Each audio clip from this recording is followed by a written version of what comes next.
তাক দুলিয়াজানৰ petrol pump এটা কেন্দ্ৰ কৰি যেটো বিষয় উত্থাপন হৈছে দুটা ব্যৱসায়িক গোষ্ঠীৰ মাজত এটা পেট্ৰল পাম্পক লৈ ব্যৱসায়িক সংঘাত কোনোবা এগৰাকী সিং উপাধিৰ বিহাৰী সম্প্ৰদায়ৰ এগৰাকী ব্যৱসায়ী আৰু শাহী উপাধিৰ বিহাৰী সম্প্ৰদায়ৰ আন এগৰাকী ব্যৱসায়ীৰ মাজত এটা পেট্ৰল পাম্প দখলক লৈ হোৱা এখন ব্যক্তিগত কাজিয়াত নিজৰ চিন্তা নিজৰ সময় আৰু নিজৰ শক্তি সদৌ অসম ছাত্ৰ সন্থাই খৰচ কৰাৰ কোনো অৰ্থ নাই গতিকে দুটা ব্যৱসায়িক গোষ্ঠীৰ মাজত হোৱা এই ব্যৱসায়িক সংঘাত ছাত্ৰ সন্থাৰ বিষয়বস্তু হ'ব নোৱাৰে কাৰণে ছাত্ৰ সন্থাই এই বিষয়ত চিন্তা কৰাৰ এই বিষয়ত সময় শক্তি অপচয় কৰাৰ কিবা অৰ্থ আছে বুলি অনুভৱ কৰা নাই প্ৰমাণমূলক মন্তব্য বা কিতাপৰ বিভিন্ন দল সংগঠনে সেইটো আছে মানৱীয় প্ৰসংগটো একানত থাকন হৈছে যেটো সংগঠনজুতি পুৰা সদস্য ছাত্ৰ সন্থাৰ প্ৰাক্তন সাধাৰণ সম্পাদক যিগৰাকী ব্যক্তিৰ কথা আপোনালোকে উল্লেখ কৰিছে তেখেত সদৌ অসম ছাত্ৰ সন্থাৰ এগৰাকী সদস্যাক বিয়াৰ প্ৰলোভনেৰে যৌন শোষণ চলোৱাৰ অভিযোগত অভিযুক্ত হৈ ছাত্ৰ সন্থাৰ মজিয়াৰ পৰা বহিষ্কাৰ হোৱাৰ ভয়ত ছাত্ৰ সন্থা এৰি যাব লগা হৈছিল গতিকে ছাত্ৰ সন্থাৰ এগৰাকী সদস্যাক যৌন শোষণ চলোৱাৰ অভিযোগত যিগৰাকী ব্যক্তি অভিযুক্ত ছাত্ৰ সন্থাৰ সেই সদস্যগৰাকী এতিয়াও সংগঠনটোত আছে তেওঁ এতিয়াও আদালতৰ দুৱাৰ টুকুৰিয়াই আছে আদালতত আইনী যুঁজ চলি আছে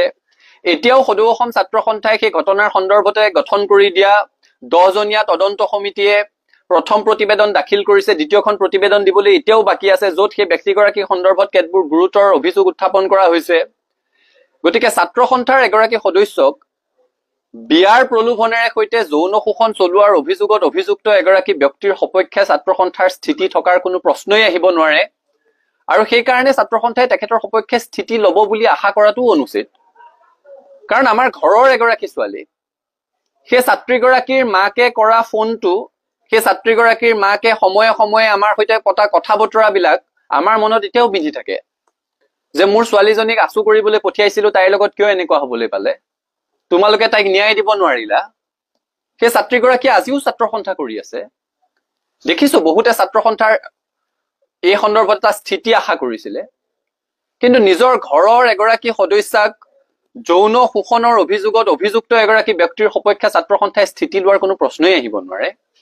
এই সন্দৰ্ভত বহুজনে আমাক সমালোচনা কৰাও পৰিলক্ষিত হৈছে সামাজিক মাধ্যমত বিভিন্ন ধৰণৰ কথা বতৰা আলোচনা হৈছে সকলোৱে নিজে এবাৰ সেই কথাটো উপলব্ধি কৰিলেই হ'ল নিজৰ ঘৰৰ এগৰাকী যুৱতী নিজৰ পৰিয়ালৰ এগৰাকী সদস্যা আৰু কেৱল প্ৰেমৰ সম্পৰ্ক নহয় বিয়াৰ প্ৰলোভনেৰে সৈতে যৌন শোষণৰ অভিযোগত অভিযুক্ত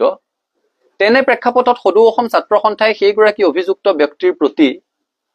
কোনো ধৰণৰ অনুকম্পা দেখুওৱা কোনো ধৰণৰ স্থিতি প্ৰকাশ কৰাৰ কোনো প্ৰশ্নই থাকিব নোৱাৰে আৰু ছাত্ৰ সন্থাৰ পৰা সেইটো আশা নকৰিবলৈহে সকলোকে অনুৰোধ জনাইছো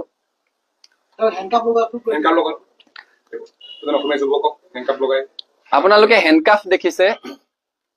আমাৰ শিৱজৰীডাললৈ মনত পৰিছে সেই ছাত্ৰীগৰাকী যিদিনাখন হস্পিটেলত ভৰ্তি হৈছিলে এগৰাকী ছাত্ৰ সন্থাৰ সদস্যা যেতিয়া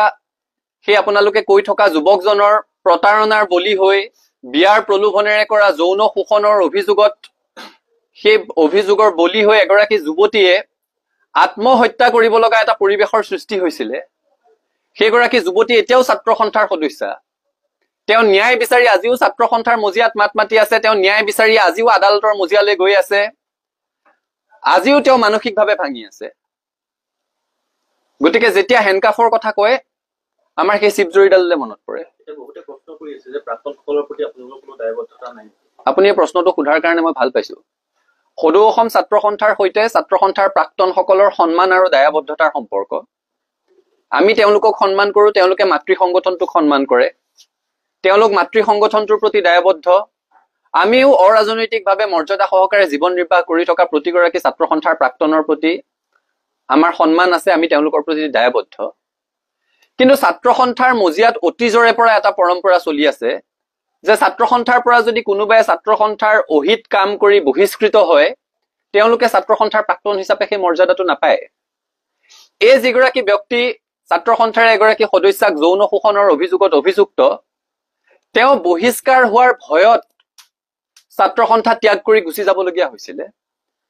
গতিকে মই সকলোকে অনুৰোধ কৰিম ছাত্ৰ সন্থাৰ লাখ লাখ প্ৰাক্তন কৰ্মকৰ্তাক যৌন শোষণৰ অভিযোগত অভিযুক্ত হৈ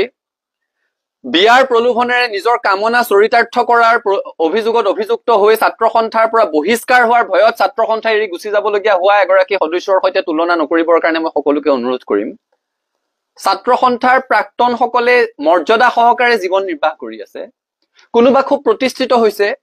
কোনোবা প্ৰতিষ্ঠিত হ'ব পৰা নাই, দুবেলা দুসাঁজ কষ্টৰে খাই আছে, কিন্তু কোনো অনা অসমীয়া ব্যৱসায়ীৰ হৈ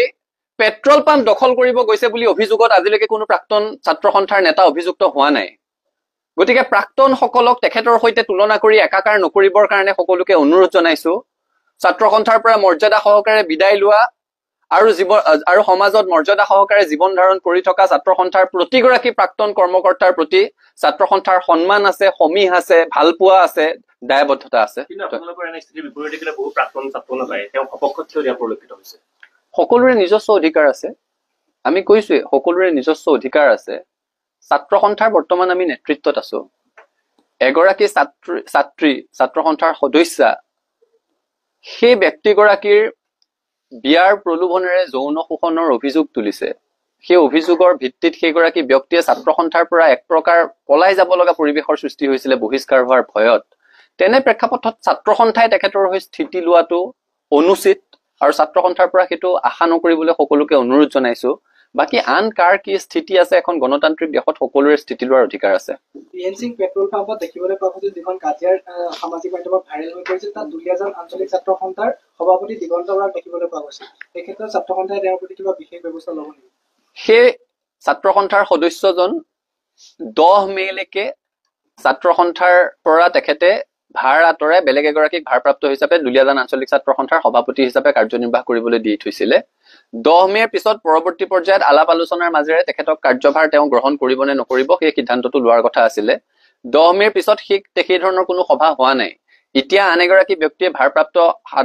সভাপতি হিচাপে দুলীয়াজান আঞ্চলিক ছাত্ৰ সন্থা পৰিচালনা কৰি আছে।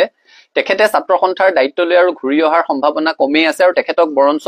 কাৰণ দৰ্শোৱাৰ জাননী দিবলৈ ডিব্ৰুগড় জিলা ছাত্ৰ সন্থাক লগে লগে কোৱা হৈছিলে। ডিব্ৰুগড় জিলা ছাত্ৰ সন্থাই আমাক জনাইছে যে তেখেতক কাৰণ দৰ্শোৱাৰ জাননী দিবৰ কাৰণে তেখেতক এতিয়ালৈকে বিচাৰি পোৱা নাই। গতিকে তেখেতক কাৰণ দৰ্শোৱাৰ জাননী দিয়া হ'ব। ছাত্ৰ সন্থাৰ মজিয়াত এই ধৰণৰ কথা কোনো কাৰণত সহ্য কৰা নহ'ব। এটা কথা স্পষ্ট,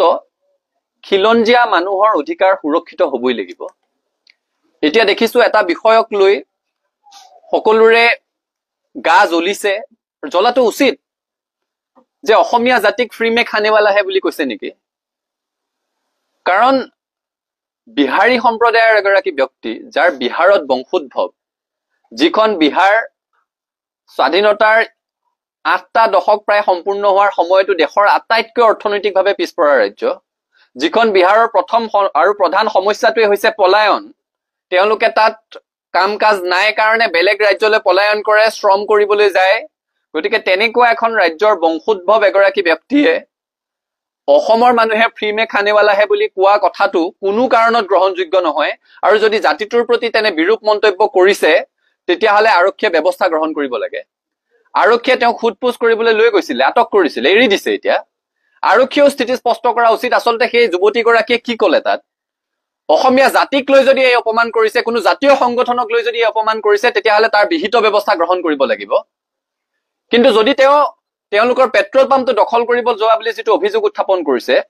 সেই পেট্ৰল পাম্প দখল কৰিবলৈ যোৱা সেই তেওঁলোকৰ প্ৰতিদ্বন্দ্বী ব্যৱসায়িক গোষ্ঠীটো বা সেই ব্যৱসায়িক গোষ্ঠীটোৰ হৈ যোৱা কোনোবা ব্যক্তিক কৈছিলে, তেওঁলোকে কিন্তু জাতিটোক প্ৰতিনিধিত্ব নকৰে, তেওঁলোকে কোনো জাতীয় সংগঠনকো প্ৰতিনিধিত্ব কৰিব নোৱাৰে।